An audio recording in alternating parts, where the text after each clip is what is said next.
Hindu politician Nupur Sharma, the former national spokesperson for the ruling party in India, recently said in a televised debate with a Muslim that Muhammad married a little girl.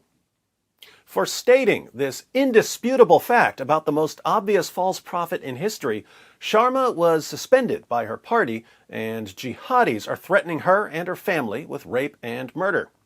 So, why isn't her party standing up for her? Because politics.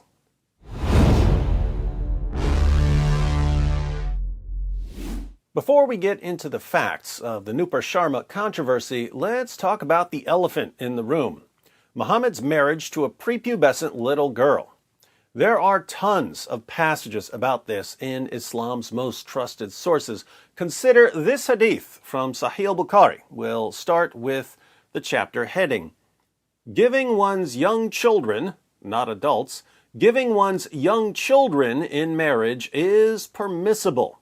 But why is it permissible? By virtue of the statement of Allah, and for those who have no monthly courses, i.e. they are still immature. That's Surah 65, verse 4 of the Quran, which tells grown men the rules for divorcing prepubescent girls after marrying them and having sex with them. So, allowing grown men to marry girls who are too young to have a monthly course, a monthly menstrual cycle, is halal because the Quran allows it. And the iddah, the waiting period for a divorce, for the girl before puberty, notice this is clearly referring to prepubescent girls, is 3 months in the above verse. So, if you marry a prepubescent girl and you have sex with her and you decide to divorce her, the prepubescent girl has to wait 3 months before another pedophile can marry her. Then we have the hadith, which shows that marrying a prepubescent girl is perfectly acceptable because Muhammad did it.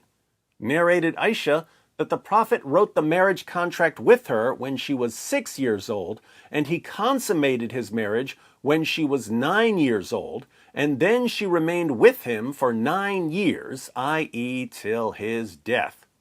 So, according to the Quran, marrying a prepubescent little girl is halal. And in case there's any doubt about this, Muhammad himself married a prepubescent little girl. But even though the words are on the screen right now, in English and Arabic, even though the Quran and Muhammad are perfectly clear on this, there are people who will say that I'm somehow making this up. So, let's get a second opinion on whether the Quran allows a grown man to marry a prepubescent girl. Take it, Muhammad Hijab. If you just read the Quran, it is halal. It would be halal to have sexual intercourse with a 5-year-old. In Surah Al-Talaq, chapter 65, verse 4, Allah subhanahu wa ta'ala tells us who you can divorce and who you cannot divorce. And then he says, وَاللَّائِ لَمْ يَحِدْنَ وَاللَّائِ لَمْ يَحِدْنَ, and the ones who had never been pubescent before. The Quran doesn't say anywhere in the Quran that the woman has to be pubescent. Get me one verse in the Quran which says the woman has to be pubescent. No. One verse. Like it or not, the Quran allows grown men to marry, have sex with, and divorce prepubescent girls. And Muhammad married and had sex with a prepubescent girl. Those are facts. But sometimes sharing facts can be extremely dangerous. You know what else can be extremely dangerous? Using the internet without a VPN. There are people and companies who are constantly trying to steal your data, your personal information, your passwords. There are companies that are tracking what you do online so that they can sell that information to the highest bidder. When you go online, you need a VPN, a virtual private network. So, click on the link in the description box and get a subscription to Atlas VPN. Atlas VPN is the best VPN deal on the market. Developed by top cybersecurity experts and IT engineers, it sends all of your internet traffic through an encryption tunnel. It hides your IP address, even if you're using public Wi-Fi. It blocks malicious links, ads, and trackers. It monitors data breaches and warns you if your personal information or passwords have been compromised. In other words, it keeps you safe from bad people who want to steal your stuff. If you sign up now, you can be fully protected for just $1.99 per month. That covers all of your devices with one subscription.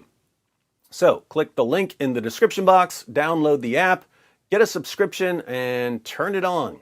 Going from horribly exposed to extremely safe will only take you a couple of minutes. So get Atlas VPN and practice safe surfing. Now, a VPN can protect your data while you're online. But what happens if you're a Hindu and you're in a televised debate with a Muslim and you mention the fact that Muhammad married a prepubescent girl? CNN, the most trusted name in news, reports India is trying to contain the diplomatic fallout as outrage grows in the Muslim world following derogatory comments made by ruling party officials about the Prophet Muhammad. As always, it's great to see journalists calling Muhammad a prophet. The United Arab Emirates, Malaysia, Oman, and Iraq are among at least 15 Muslim-majority nations to have condemned the remarks, which were described as Islamophobic, with several countries summoning India's ambassadors.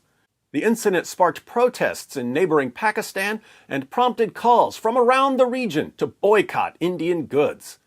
India's Hindu nationalist ruling Bharatiya Janata Party, BJP, disciplined the two officials involved, but the firestorm involving India's major Arab trade partners is yet to die down.